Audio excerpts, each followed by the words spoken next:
So, Brad, let's jump over to the American Athletic Conference. Two powerhouses.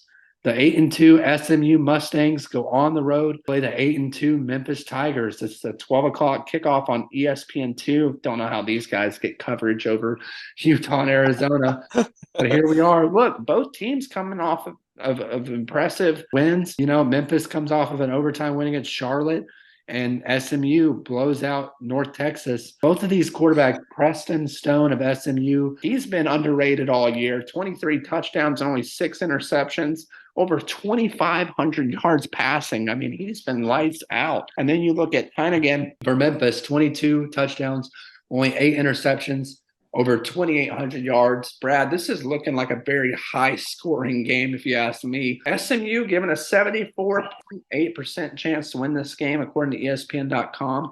And SMU currently favored on the road by 8.5. Looks like on game time weather, it's going to be 67 degrees with a little bit of rain. Could that play a factor into their passing games? Brad, who do you have winning this AAC matchup? This is Nate. This is a fun one. And just a quick side note: we did not talk about this guy, but Brett Lashley, the head coach at SMU, he's a guy that I've seen, being floated for some jobs. So if he keeps this up, he's a guy that's got SEC experience. He's going to probably end up landing somewhere big. Just to put that away in your pocket, everyone. Just to kind of remember the name Brett Lashley.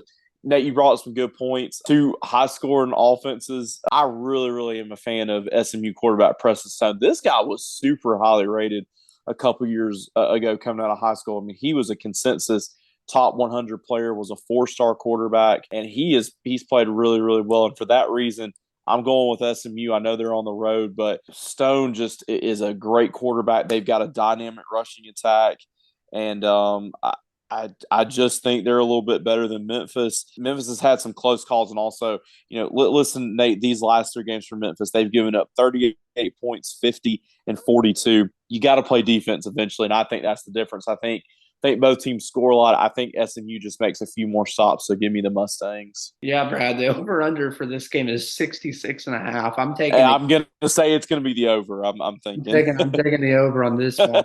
I'm picking. But Brad, yeah, you bring up some good points. And Preston Stone, he's been lights out. My uncle even texted me about him a couple weeks ago, and I said, "Ooh, I haven't paying attention to SMU." Here we are picking the game. Preston Stone, I've been doing some research on him. Very, very talented guy. Could be a guy that transfers out to a bigger program if the NIL is the right deal for him. We'll see. But for this game, I'm taking the SMU Mustangs as well. I just think they're a very balanced team. And I think Memphis, like you said, has had some close calls. They've given up way too many points on defense. I think this is going to be a close game, but I think it's going to be very high scoring. I think SMU is going to give up a good amount of points as well. But I think in the end, SMU takes this one and continues to jump towards a AAC championship run. That concludes today's episode. When we come back next time, we're going to discuss our Week 12 recap and break down our Week 13 game day previews and predictions. You won't want to miss out. We've got some great rivalry matchups coming up next week. Please give this video a big thumbs up. Share it with your friends. Follow us on all socials at @BreakTheHuddle_. And be sure to turn on your bell notifications to stay up to date when we post our latest videos. And let us know in the comments who you believe will win this week's matchup. From Break the Huddle Studios, this is Nathan and Brad signing off.